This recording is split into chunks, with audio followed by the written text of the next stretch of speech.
దేవుని యొక్క మహా ఉన్నతమైన కృపలో వర్ధిల్లుతున్న మీ అందరికి కూడా ప్రభువైన యేసుక్రీస్తు వారి యొక్క ఉన్నతమైన ప్రశస్తమైన అతి శ్రేష్టమైనటువంటి శుభనామంలో మీ అందరికీ నిండి శుభాభివందనాలు తెలియపరుస్తున్నానండి. నాకున్నటువంటి సమయాన్ని ఎక్కడ కూడా దుర్వినియోగపరుచుకోకుండా నాకు కొంత సమయం దొరికిందంటే వీలైనన్ని విషయాలు మీ అందరితో కూడా పంచుకోవడానికి నా యొక్క ప్రయత్నం అంతే. మళ్ళీ ఈ విధంగా కెమెరా ముందుకు వచ్చి మళ్ళీ కొంత టైం తీసుకుని ఇలాంటి విషయాలు మళ్ళీ మీ అందరి మధ్యకి చేర్చేటువంటి అవకాశము సమయం మళ్ళీ రావచ్చు రాకపోవచ్చు కనుక, ఎందుకంటే మీ అందరికీ తెలిసిందే ఈ డిసెంబర్ అంతా కూడా క్రిస్మస్ సెలబ్రేషన్స్ ఉంటాయి. క్రిస్మస్ సహవాస కూడుకులు, క్రిస్మస్ కూడుకుల నిమిత్తమే సేవకులు చాలా బిజీ షెడ్యూల్లో ఉంటారు. ఆ కారణాన్ని బట్టి కూడా కొంత బిజీగా ఉన్న కారణాన్ని బట్టి మళ్ళీ అవకాశం ఉండదేమో అని చెప్పి ఉన్న సమయంలో మీ అందరికి కొన్ని విషయాలు తెలియపరచడానికి నేనైతే ప్రయత్నం అయితే చేస్తున్నానండి. అయితే నేను ఒక విషయాన్ని ఒక 4-5 డేస్ క్రితం నేను గమనించడం అనేది జరిగింది. అయితే ఈ విషయాన్ని నేను ఇప్పుడు చెప్పింది కాదు, కానీ చాలా డేస్ బ్యాక్ కూడా ఈ విషయాన్ని మీ అందరికి కూడా చెప్పే ప్రయత్నం చేశాను.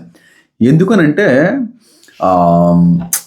మనకి యేసుక్రీస్తు ప్రభు వారు చెప్పినటువంటి మాట, ఇందులో కొత్తగా ఏదో జరుగుతుందని నేను అనడానికి అయితే సరిపోను, కానీ యేసుక్రీస్తు ప్రభు వారే చెప్పినటువంటి మాటల్లో సూచనలో ఒక సూచన ఏంటంటే, లోతు దినాల వలె ఆ దినాలు ఉంటాయి మనుష్య కుమారుని యొక్క రాకడికి ముందు, నోవాహు దినాల వలె ఉంటాయి ఆ దినాలు అనేటువంటి మాటను చాలామంది అశ్రద్ధ చేసి అందులో పెద్ద ఏముందలే అన్నట్టుగానే చాలామంది అనుకున్నారు. కానీ నోవాహు దినాల్లో ఎలాగైతే హ్యూమన్ హైబ్రిడ్స్ అనేటువంటి వాళ్ళు పుట్టడం జరిగిందో,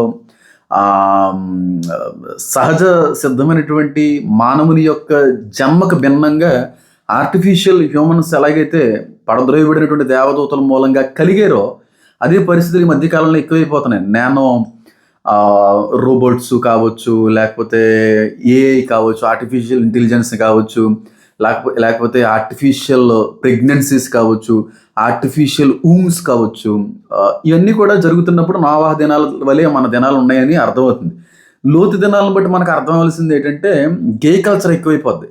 అంటే పురుష సంయోగం చేసేటువంటి వ్యక్తుల యొక్క జనాభా ఎక్కువైపోద్ది. ఎక్కువగా ఈ యొక్క అలవాటుని చూసేటువంటి అవకాశం ఉంటుందని యేసుక్రీస్తు ప్రభు వారు సూచనలు చెప్పే క్రమంలో ఆ మాట చెప్పే ప్రయత్నం చేశారు. వాస్తవానికి ఇది ఎప్పటి నుంచి కాదు, కానీ చాలా సంవత్సరాల నుంచి గే కల్చర్ అనేటువంటిది విస్తృతంగా ప్రపంచవ్యాప్తంగా విస్తరించబడతాం. ఇది అందరికీ తెలిసిందే. అయితే భారతదేశంలో అంతంత మాత్రమే ఉండేది ఈ కల్చర్.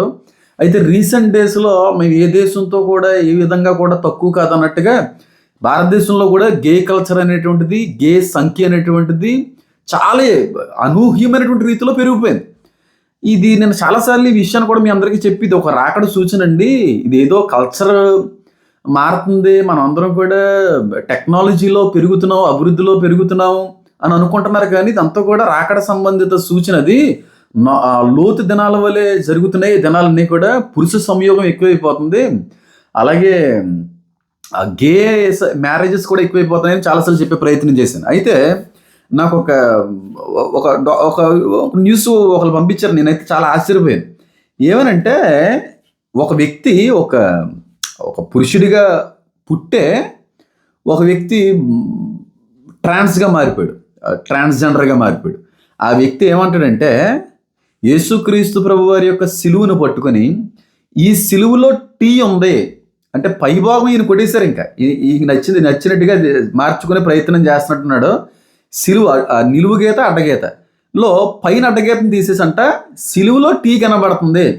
కాబట్టి క్రూసిఫిక్షన్లో ట్రాన్స్జెండరిజానికి సంబంధించిన లెటర్ కనబడుతుంది అని చెప్పి ఆ వ్యక్తి మాట్లాడుతూ ఉన్నాడు. అంటే ఈ మాట చాలాసార్లు అన్నారు. నేను నా నోట మాట్లాడడం నాకే అసహ్యంగా ఉంది కనుక నేను చెప్పాలనుకోవట్లేదు, కానీ కొంతమంది క్రైస్తవ వ్యతిరేకులు కూడా యేసుక్రీస్తు ప్రభు వారిని చాలా తప్పుగా చూపిస్తూ ఆయన జెండర్ను కూడా అవమానించే ప్రయత్నం చేశారు. అయితే ఇదంతా మనం చూస్తున్నప్పుడు మీకు అర్థం కావాల్సింది ఏంటంటేనండి, ఈ కల్చర్ రోజు రోజుకి ఎక్కువైపోతుందండి. కొంతమంది నేను ఇలాంటి వీడియో చేసిన తర్వాత కొంతమంది అన్నారు, కొంతమందికి బై బర్త్ ఆ విధమైనటువంటి ఆలోచన విధానంతో హార్మోనల్ ఇంబ్యాలెన్స్తో పడతా ఉంటారు, మీరు ఇలా మాట్లాడకూడదు అని చెప్పి అంటూ ఉంటారు. నిజమే, కొంతమంది పుట్టుక నపుంసకులు కూడా ఉన్నారు, కాదని నేను అనట్లేదు. కానీ మగాడిగా పుట్టి ట్రాన్స్జెండర్లుగా మారాలి అనేటువంటిది అది పుట్టుకకి సంబంధించింది కాదండి. అది ఎట్టి పరిస్థితుల్లో కూడా దేవుడు అంగీకరించేటువంటి విషయం కాదు.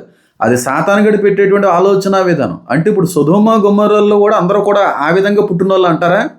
అంటే అక్కడ ఉన్నటువంటి గేస్ అందరూ కూడా బై బర్త్ అలాంటి ఆలోచనతో పుట్టిన వాళ్ళందరూ కూడా బై బర్త్ గేస్ అయి ఉన్నారా? కాదు కదా. అది మెంటాలిటీకి సంబంధించింది, అదొక ఆలోచనకి సంబంధించింది.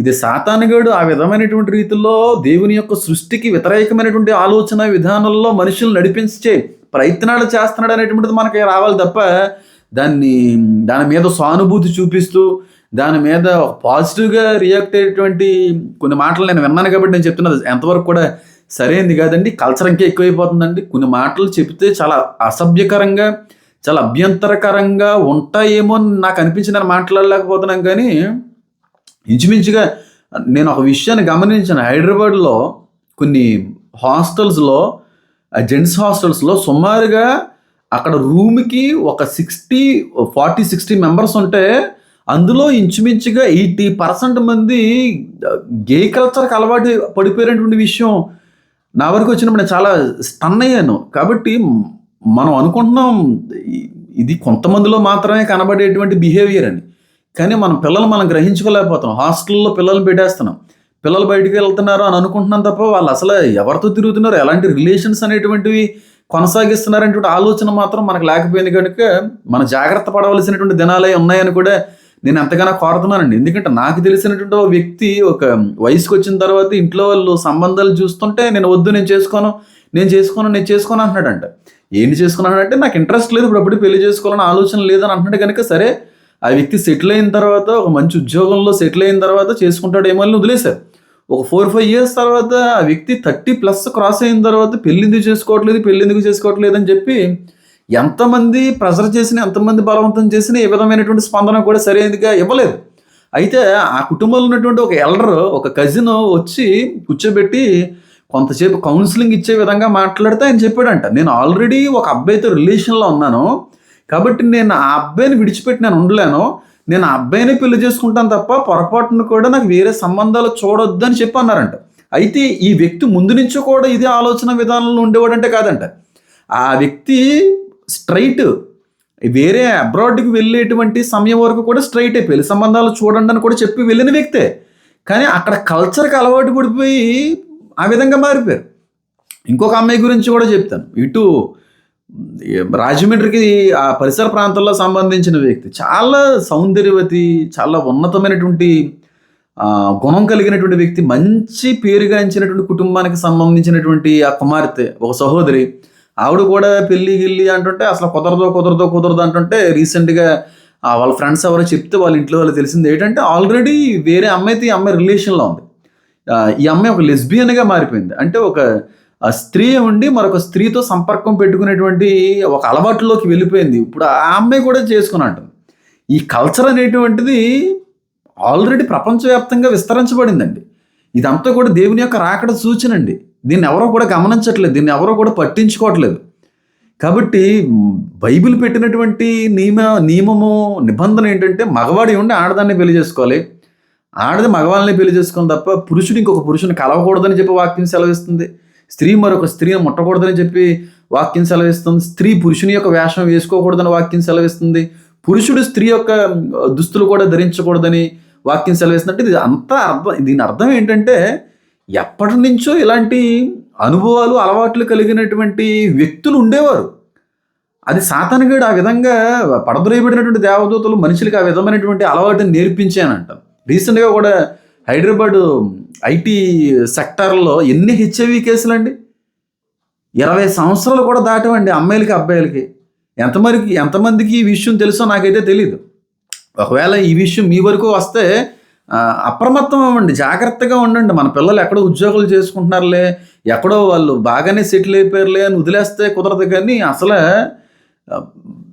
సాఫ్ట్వేర్లో ఎన్ని హెచ్ఐవి కేసెస్, వీళ్ళందరూ కూడా ఎడ్యుకేటెడ్ ఫెలోస్. ఎవడో ఒకడో తట్టుకోలేక బయట ఈ విధమైనటువంటి అలవాటు, వ్యభిచార సంబంధమైనటువంటి గృహాలకు వెళ్ళడం, వ్యభిచారులతో సాంగత్యం పెట్టుకోవడాన్ని బట్టి ఆ ఒక్క వ్యక్తిగా జబ్బు రావట్లేదు కదా, ఈ వ్యక్తి వచ్చి ఇంకొక అమ్మాయితో రిలేషన్ పెట్టుకుంటాడు, లవ్ అంటాడు, లేదంటే వాళ్ళ బాయ్ ఫ్రెండ్స్ అంటారు, గర్ల్ ఫ్రెండ్స్ అంటారు. ఈ అమ్మాయి ఆ వ్యక్తితో రిలేషన్ పెట్టుకుని ఈ వ్యక్తిలో ఉన్న వ్యాధి అమ్మాయికి వస్తుంది. ఈ అమ్మాయి కొన్ని రోజుల తర్వాత బ్రేకప్ అయిపోతుంది. ఎవరో శుభం తెలియనోడు ఎవడో మళ్ళీ వచ్చి ఈ అమ్మాయి బొట్టలో పడతాడు, ఈ అమ్మాయితో మళ్ళీ కలుస్తాడు, వాడిల్లు మళ్ళీ ఇంకొకరికి అంటేస్తున్నారు. అలాగే ఇది ఒక చైన్గా ఫామ్ అయిపోతుందండి. చైన్గా అయిపోతుంది. నేను యూత్కి ఇచ్చేటువంటి సలహా ఏంటంటే మ్యాక్సిమం అలాంటి జారత్వానికి దూరంగా ఉండాలన్నది దేవుడి యొక్క ఉద్దేశం. వ్యభిచారం వేరు, జారత్వం వేరు. జారత్వం అనగా పెళ్లి కాక మునిపే ఇలాంటి శరీర సంబంధమైనటువంటి సంబంధాలు పెట్టుకోవడం జారత్వం. కానీ ఇది దేవుడు పూర్తిగా దాన్ని వ్యతిరేకించాడు. వాస్తవానికి అది విధంగా ఎట్టి పరిస్థితుల్లో కూడా ఉండకూడదు. కానీ ఇప్పుడు open living relation, open relation ఇవన్నీ వచ్చేసినాయి, కల్చర్ మారిపోయింది, ఏదో వెళ్ళిపోతున్నారు. కానీ మీరు అనుకున్నంత ఉన్నతమైనటువంటి వ్యక్తులు ఈ రోజుల్లో ఉండడం చాలా కష్టం. ఇంచుమించుగా అందరికీ రిలేషన్స్ అనేటువంటివి ఉన్నాయి. అందరూ కూడా వీటికి అలవాటు పడిపోయారు. ఒకరు కాదు 10 మంది ఎవరు ఎక్కడ తిరుగుతున్నారో, ఎవరికి ఎలాంటి బలహీనతలు ఉన్నాయి, ఎలాంటి వ్యాధులు ఉన్నాయి ఎవరికి తెలియదు, ఎవరి వ్యక్తిగత జీవితాలు ఎవరికి తెలియదు. కాబట్టి యవనస్తులకి, అటు మగవాళ్ళకి ఆడవాళ్ళకి కూడా నేను ఇచ్చేటువంటి సలహా ఏంటంటే గుడ్డిగా ఎవరిని నమ్మకండి. పై రూపాన్ని బట్టి ఎట్టి పరిస్థితుల్లో కూడా నమ్మకండి. పై రూపం బాగానే ఉన్నప్పటికీ లోపల ఎన్ని జబ్బులు ఉన్నాయి, ఎన్ని వ్యాధులు ఉన్నాయి మనకు తెలియదు. కాబట్టి కంగారు పడి, తొందరపడి చేయకూడనటువంటి పాపం ఏదైనా ఒకవేళ చేస్తే అది మీతో పోతే సరిపోద్ది. కానీ మీతో పాటుగా మీ కుటుంబం అంతా కూడా నలగాలి. మీరు ఆ వ్యాధి బారిన పడితే మీరు ఎంత నలుగుతారో, మీరు ఎంత తలెత్తుకోలేకుండా ఉంటారో, వెనకటి కుటుంబం వాళ్ళు కూడా అంతకన్నా తలెత్తుకోలేకుండా. ఒకవేళ మీకు పెళ్ళి అయిపోయిన తర్వాత ఇలాంటి పరిస్థితులు ఉంటే మీరు అంటించుకున్నటువంటి ఆ వ్యాధి మీ భార్యకి అంటుకుంటుంది. మీ భార్య కాకపోతే మీ భర్త గారికి అంటుకుంటుంది. ఆ కనేటువంటి పిల్లలకు కూడా ఆ వ్యాధి సోకి పుట్టే అవకాశాలు ఉన్నాయి. కాబట్టి మనం చేసేటువంటి పని తప్పని తెలిసి చేయడం ఎంత పాపమో, ఆ పాపంలో మరీ హెచ్చరికగా, మరీ జాగ్రత్త లేకుండా, మరీ విచ్చలవిడిగా ఇంకా మా జీవితానికి ఇంకా అడ్డే ఉందలే, ఈ చిన్న జీవితం, ఈ జీవితంలో ఏదన్నా మనం ఆనందించాలి, సంతోషించాలనే విధంగా ఒకవేళ మీరు ముందుకు వెళ్తే చాలా భయంకరమైనటువంటి పరిస్థితులు వచ్చేటువంటి రోజుల్లో మనం ఉన్నామని ఒకసారి నేను మీ అందరినీ కూడా హెచ్చరిస్తున్నానండి. దయచేసి గమనించండి. యవనస్తులారా, తల్లిదండ్రులు విడిచి, కుటుంబాలు విడిచి, ఊరు వెళ్ళి ఎక్కడెక్కడో మీరు ఉన్నారు, ఉద్యోగాలు చేస్తున్నారు, బాగున్నారని అనుకుంటున్నారు తల్లిదండ్రులు. కాకపోతే మీరు అక్కడ ఏం చేస్తున్నారు అనేటువంటిది వారు ఎవరికి కూడా తెలియదు. కాబట్టి వాళ్ళని మోసం చేస్తున్నాము అని మీరు అనుకుంటారేమో, కానీ వాళ్ళని కాదు మీరు మోసం చేసేది, మీ అంతటి మీరే మోసపోతున్నారు అనే విషయాన్ని మీరు అందరూ అర్థం చేసుకోవాలి. ఈ ఐటీ సెక్టార్కి సంబంధించిన వాళ్ళు కావచ్చు, లేకపోతే ఈ సాఫ్ట్వేర్ డిపార్ట్మెంట్ సంబంధించిన వాళ్ళు కావచ్చు, ఇంకా ఒక డిపార్ట్మెంట్ ఒక సెక్టార్ని అన్ని సెక్టార్స్లో ఇంచుమించుగా ఉందంటే ఎక్కువగా ఈ నర్సింగ్ సంబంధించింది, లేదంటే ఈ సాఫ్ట్వేర్కి సంబంధించింది, లేకపోతే ఎయిర్వేస్ సంబంధించినటువంటి ఈ సెక్టార్లో ఎక్కువగా ఇవి జరుగుతున్నాయి, ఎక్కువగా ఇక్కడ కనబడుతున్నాయి అని చెప్పి కొంతమంది నిపుణులు చెప్తూ ఉన్నారు. కనుక కనీసం ఆ సెక్టార్లో పనిచేసే వాళ్ళైనా కొంత జాగ్రత్తగా ఉండడం అనేది మీ అందరికీ కూడా మంచిదని నేను కోరుతున్నాను. బాగా గుర్తుపెట్టుకోండి, మన గ్రూపులో మనం అందరం స్ట్రైట్సే, మనం అందరం కూడా స్ట్రైట్గానే ఉంటాం. మన గ్రూపులో ఒక లెస్బియన్ కానీ వచ్చారంటే మొత్తం గ్రూప్ని అంతటిని పాడు చేస్తారు. మన గ్రూపులో ఒక గే కానీ చేరితే మొత్తం గ్రూప్ అంతటిని పాడు చేసేస్తారు. కాబట్టి అలాంటి లక్షణాలు, అలాంటి వ్యక్తిత్వాలు కలిగిన వారు ఎవరైనా మీ సహవాసంలోకి వస్తున్నట్టుగా మీరు గమనిస్తే వీలైనంతగా వాళ్ళు మార్చడానికి, వాళ్ళకు దూరంగా ఉండడానికే ప్రయత్నం చేయాలని నేనైతే కోరుతున్నాను. కాబట్టి ఇంతకు మించినటువంటి భయానకమైనటువంటి రోజులు ముందు రోజుల్లో ఎదురవుతాయండి. అందులో ఏ విధమైన సందేహం లేదు. అంతా కూడా రాకడ సంబంధిత సూచనలు, గుర్తులే.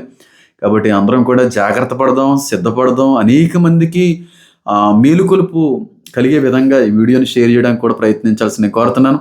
అందరూ కూడా మరొకసారి దేవుని పేరిట శుభాలు. God bless you all. Amen.